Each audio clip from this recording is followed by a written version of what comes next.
Welcome to the InForm Fitness Podcast, 20 minutes with New York Times bestselling author Adam Zickerman. In this podcast, we're going to discuss my original vision for how we started InForm Fitness and where I want InForm Fitness to go and where we think exercise should go in the future. It's nice to see that my original intuition over 20 years ago has been validated by some recent science. So we're going to bring on some scientists in this industry, some great testimonials from clients that have experienced this. I'm going to be bringing in musicians and very interesting people, bodybuilders talking about how little they actually work out. It's going to shed some light on some very important topics. What's up, InForm Nation? Thanks again for joining us here on a very special edition of the InForm Fitness Podcast, 20 minutes with Adam Zickerman and friends. Now, why is it so special? Well, today we have added a very talented guest to Adam's group of friends to discuss high-intensity weight training, weight loss, and face melting. And we'll explain that in a minute.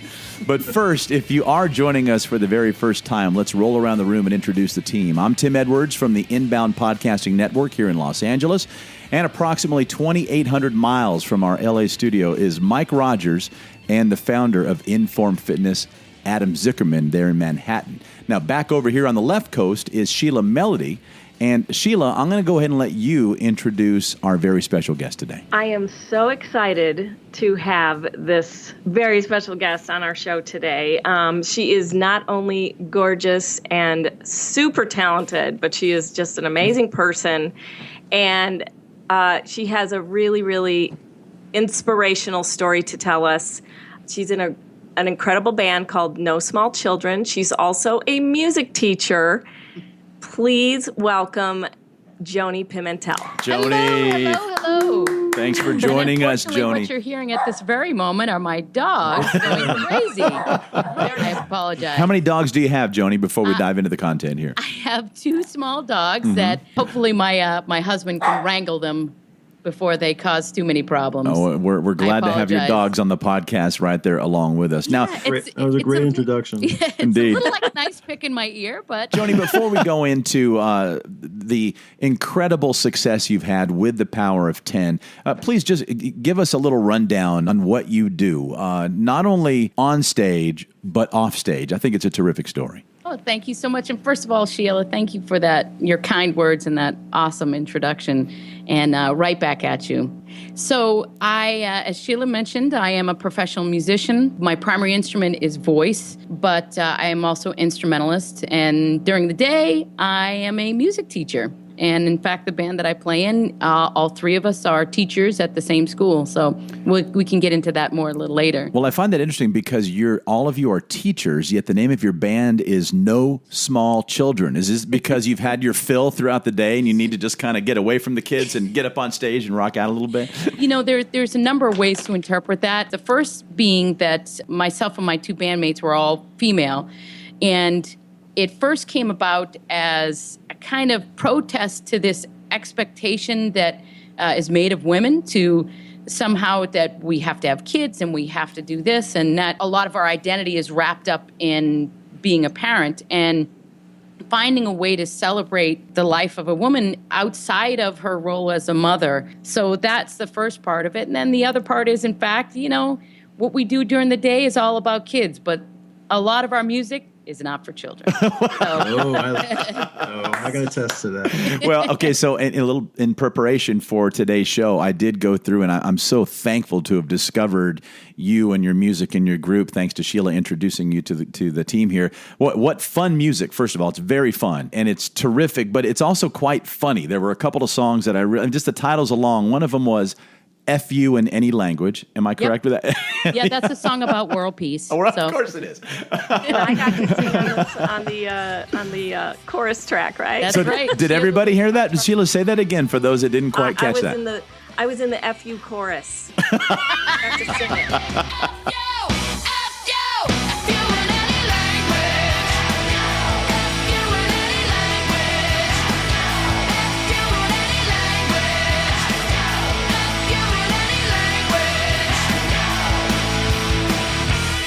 Well, there's our first little sample of some music from our guest, Joanie Pimentel's group, No Small Children. If you listen closely, you can hear Sheila singing backing vocals. Joanie, how did you and Sheila become acquainted? My sister Lisa and Sheila are friends for many years. And Lisa is actually in the band with me. She is the lead singer and the guitar player. And she introduced me to Sheila, and that's how I became familiar with InForm Fitness. She said, just come to the open house. Just come to the open house. And I said, okay, but Sheila, I have to tell you this. I hate working out. I mean, I hate it. I hate it with a burning passion. I really do. She said, trust me, just come and do the open house. I said, all right, okay, I'll come. So I did, and I listened to the information about the workout, and she quite honestly talked me into it. She made some really, really compelling points to me about the way that the workout is done, and I really loved that it looked super safe, because as a musician, it is very important to me that my arms are not hurt, that I can stand up on stage, that I can move heavy gear. And if I'm hurt, I can't do any of those things. And that was literally the first thing that she said to me, is that this is very, very safe. So I said, all right. And then the other thing, and this is how she really hooked me, was that it only takes a very short amount of time. I said, all right, I'll give it a try. So I came in and I did my first session, and she completely kicked my butt. And I remember a couple times saying to her, Sheila, I hate you. I love you. I hate you. I love you. And then other times saying, Sheila, why do you hate me? Why do you do this? But truthfully, it worked very quickly. Honestly, within probably about 3 weeks, I really noticed a difference. And at one point, I think probably, Sheila, and you can correct me if I'm wrong, it's probably about 3 months in, I honestly felt like I was physically stronger maybe than I have ever been in my life. Well, yeah, I remember you telling me, because you also had the thyroid cancer. Yeah. And so part of that is you get very weak when you're taking the medication. And when you lose your strength is when you realize, oh my gosh, how important your strength is. By this, you started to realize, oh my gosh, this is a great way that I can, find my strength and really get stronger safely. Mm-hmm. And without taking up too much of my valuable time. So yes, I remember, because you were doing gigs and mm-hmm. having to lift gear and things like that, and you were like, it's so much easier for me now. Mm-hmm. That's true. And actually, you brought me back to the original reason that brought me to this process. At the time when I first came to you, Sheila, I was close to my largest size ever, and just to kind of give a little information, in the past year, I've lost 118 pounds. Holy smokes. Wow. Yeah. Congratulations. Oh, my gosh. And it was kind of serendipity that Sheila introduced this system to me when she did, because as she had mentioned, I had been treated for thyroid cancer. First of all, that really spooked me. I'm very grateful that I've been, haven't had any issues with it since. Mm-hmm. It is certainly one of the more treatable forms of cancer, but anytime you hear that word, it is terrifying. Mm-hmm. And the treatment made me very, very weak. And being physically strong is something that has always been an important part of my identity. That being able to lift heavy things and move heavy things, and maybe even being stronger than the average woman, I guess, I will admit that's something that has, like I said, was a big part of my identity. And when I went through that treatment, it really shook me. It really disturbed me, because I felt like I wasn't myself. So it kind of set me on a trajectory, because I want to live a really long time. And when something like that happens to you, it has a way of motivating you in a way that other things can't. So, right, and I think that this particular system, why it has worked for me, is because it's easier to execute. It makes sense to me. It's short, it's intense, and I can be done with it. And for somebody like me, it means that I'm going to comply. My mantra for the past year has been, the solution to obesity is really simple. It's just really hard to execute. And anything that I can incorporate into my life that makes it easier to execute, that's what I'm going to do. And literally, this is one and only thing, any fitness system that I've ever tried in my life that A, I can stick with, and B, I have results, and C, it makes sense to me. Really enjoying getting to know Joanie Pimentel on the podcast today, and we're going to learn more about her weight loss strategy that led her to shedding about 118 pounds. And coming up on the back half of the show, Joanie will be talking about pillar number 2 in the power of 10, nutrition. You can't lose the weight you want to lose with exercise alone. And our friends at Thrive Market make it easy to establish new habits with wholesome foods at wholesale prices. Whatever your lifestyle, be it paleo, gluten-free, vegan, or maybe you just want to eat cleaner, you'll find what you're looking for at thrivemarket.com. You'll also find great prices on all your purchases. Compare them for yourself to your local grocery store. We've been using several Thrive Market products at our house for the last few months, and we love it. Give it a shot. Visit thrivemarket.com to register for free. Once you do, your 30-day free trial begins. If you love it, join the Thrive Market community. It's only $59.95, and oftentimes you'll make that investment back within your first visit from all the savings. Tell you what, I'll add an additional 15% off your first order if you email me directly at tim@inboundpodcasting.com. I'll respond with a promo code that will slice an additional 15% off your order. Thrive Market is on a mission to make healthy living easy and affordable for everyone.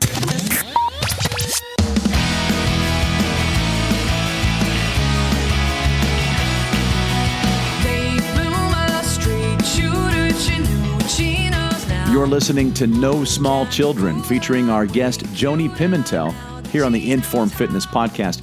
Joanie, what are you ladies working on now? So we have just released our third album, and actually one of the tracks from the previous album we recorded a video for. It's called I Might Get Up Slow, But I Get Up. And a segment of our video, we actually shot it at InForm Fitness. You can see the logo right behind us. It was an homage to an 80s throwback video, kind of, that segment. It was really fun, and Sheila was happy enough. We were happy that Sheila agreed to let us do it there. And you'll see me pumping iron there. They were on the equipment, but they were also did their little dance, which was, it was awesome. You have to see the video, and we'll put a link to that on the podcast page. So let's sample a little bit of that song. The song was called what again, Joanie? I might get up slow, but I get up.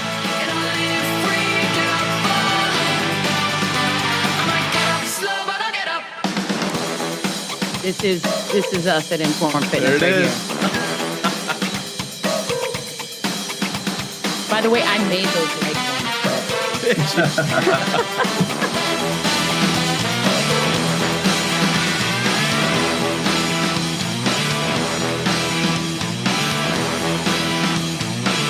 A trombone or a tuba or something? That is trombone. Trombone, yeah. Cool. Nice. And the alarm clock. Getting her up, but getting her up slow, for sure. That's right. Very cool. No Small Children. Joanie, that's fantastic. Wow. Thank you so much. And not only was the music terrific, but the video was great. And we're, like Sheila said, we're going to put the link to the video in our show notes as well. But I love the fact that you're there at an InForm Fitness location in Toluca Lake in your Jane Fonda clothes, it looks That's like. Right. That's right. Our matching Jane Fonda outfits. Joanie, you look very different now from how you looked in the video. How long ago did you film that? That was filmed, I want to say, about 2 years ago. 2 years ago. Mm-hmm. You look like a different person. It was probably about 6 months after that things started to kick into high gear. And what was it that made you, what was the catalyst that made you say, all right, now I'm going to go ahead and make this change and change my lifestyle and adopt the power of 10 into your life? What was the one moment that made you decide, I'm going to make a turn? I wish I could say it was like an aha moment where, the skies opened and I just figured it out. Mm-hmm. But it was actually more gradual than that. I think sometimes when you're really, really big, the bigger you are, the more impossible it seems to reach your goal. It's like an insurmountable task. And there was a time in my life where I felt like I was being asked to move a mountain with a spoon. And what I've realized is that it's more about chipping away at the mountain. The mountain will move, even if you only chip at it with a spoon, but it will move eventually. So I think it started with I had to make the decision that I was going to do something. Like I said before, being treated for thyroid cancer was the triggering event. Mm-hmm. That was the first thing. And then it took me a little while to figure out how I was going to go about doing it. And when I moved to Los Angeles from Boston, I'm originally from the Boston area. I couldn't tell, really. No, I'm kidding. You should hear me with a couple drinks. I mean, it's like I sound like, something you see in the movies. Like she's from Brooklyn. You should ask my mother and my father about that. They'll tell you. Yeah, there you go. There it is. That was. Go to Dunkin' Donuts and get a coffee. Joanie, when did you start? When did you make the decision to make nutritional changes? Was it simultaneous with starting Power of 10? Was it shortly before? Was it after the cancer treatment? That's a great question. And I will say that, I didn't get to be 278 pounds. Yes, that's how big it was. 278 pounds because I exercised too little. I got to be that size because I ate way too much and too much of the wrong thing. So the workout actually came first, and then the eating was the thing that it kind of came in stages. The changes came in stages. And once I really buckled down and changed how I ate, that's when the weight loss really became rapid. The weight loss for me has been probably 70% about the food and 30% about the exercise. It's the only weight training that I do. And don't ask her to take a yoga class. Oh, man. Cheers to anyone who loves yoga, but man, do I hate it. Yeah. And it's not and everyone and of course I'm in LA, so everybody wants to sing the praises of yoga. And like I said, everybody that I know that's crazy into it, they're in great shape, but it is just not for me at all. It's a classic contrarian punk rock attitude, frankly. Yes, it is. Why do you hate it? I think it's maybe the kind of... Because everybody else in LA is doing it. No, and I tried it when I lived in the Boston area too. It's more about... You said to me I don't have patience for it. When we were talking about it at first, when you said I hate exercise. And I hate yoga, and I hate this, and I hate that. I don't like group classes, and don't ask me how I feel. Right. Exercise to me is something I just need to get it over with, It's like, to me, what I've learned is that it's like going to the dentist, right? I don't really like going to the dentist, but I love having teeth. So exercise is the same way. I don't particularly enjoy working out, but I love being strong. I love not worrying about being hurt. I love that things don't ache when I wake up in the morning. Joanie, you're very hey, I don't like yoga. Everybody else could do yoga. It's like live and let live type of thing. And what I've learned is that there's so many different personality types that we train that are out there that have the same goals or same even situations that Joanie has, but they don't have the same personality type. And there's a different approach to how that goes. I mean, I guess one of the things I would want to know, your exercise story is the classic one we hear with anybody who gets results. It's amazing. Yeah.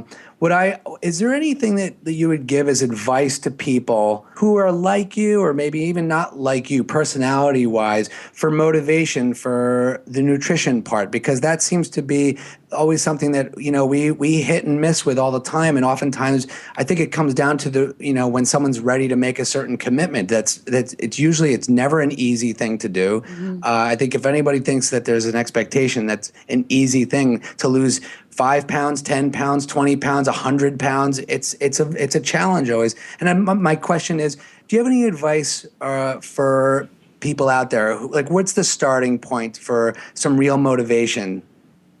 Just don't do nothing. Start there.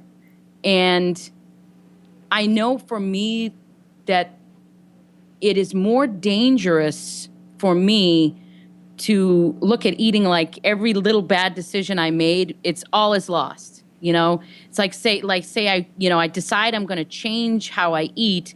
If I in the past, when I had like one little thing that's not on my diet, I would just throw my hands up and say, forget it, all is lost. And then I'd just go off the rails and eat whatever I wanted. But that, in fact, is more dangerous to my long-term success than anything that I'm going to put in my mouth. That every moment is a new moment. That, don't wait for the perfect time to start it.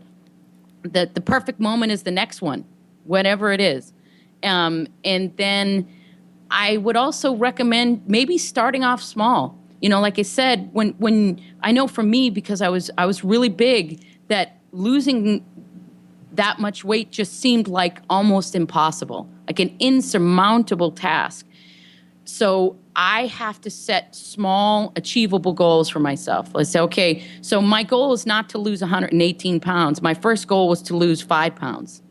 And then after that, to lose another 5, and then another 10. And I might say another goal would be, I want to be able to do a certain amount of weight that I'm going to lift, or I want to be able to drink a certain amount of water every day, or to like you'd set like short-term targets. Yes, right? Make it because smaller achievable goals, because those little things really do add up. And when you started, Joanie, if you can go back to the beginning of this, what were some of the nutritional changes you actually made? Well, at first, let me tell you where I am right now, what I do right now, and I can break it down more incrementally. So as of right now, I don't drink soda. I stay away from caffeine. I try to eat only whole foods, no prepared or, processed food. My diet is primarily made up of vegetables and protein and fruits. I really don't eat a lot of carbohydrates, but I won't say that I never do. I just don't eat refined carbohydrates. I drink a minimum of 70 to 100 fluid ounces of water every day. I don't eat artificial sugars. And what else? Yeah. Wow. That's primarily where I'm at right now. It's like it's a pretty large leap, though, for somebody who ate anything they wanted. So did you just start that way and just cut everything off cold turkey, or was it kind of gradual? How did you start? I did it incrementally. My largest vice has always been volume. So I would start off saying, okay, I'm going to cut out soda. I'm going to cut out bread, or I'm going to cut out pasta, or I'm going to cut out any of those things. And I was never really a big junk food junkie, but I just ate a lot of everything. So most of what I eat right now, I mean, I don't weigh and measure every single thing that I eat. I did for a while, but now I can kind of eyeball it and know how much is a cup or things like that. But I started off with small things and then worked my way up. Sounds like a perfect plan. Just get started. Start with the small things and work your way up. Well, we're not done with Joanie. This was part 1 of our episode, Face Melting and Fat Loss. We talked a lot about the fat loss today, but nothing on the face melting. That's coming up in next week's episode. The name of the podcast is 20 Minutes with Adam Zickerman and Friends, and we have surpassed the 20-minute mark in the show, which means if you began your 20-minute slow-motion, high-intensity workout at the beginning of the show, you'd be done by now, and you wouldn't need to do it again until next week. How about that? Sound too good to be true? Well, just listen to Joanie's story and that of countless others who have come through the doors of all 8 InForm Fitness locations. It just works. Visit informfitness.com for a location nearest you.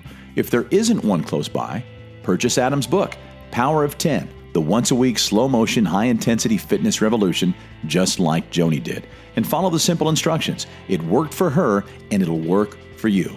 Click on the link in the show notes, and it'll send you right to Adam's book in Amazon. Also, don't forget to subscribe to the podcast right here in iTunes so that you don't miss a single episode. And we have a lot of exciting and educational topics on the horizon. It really will help ensure the success of this podcast. And if you do subscribe, we would greatly appreciate it.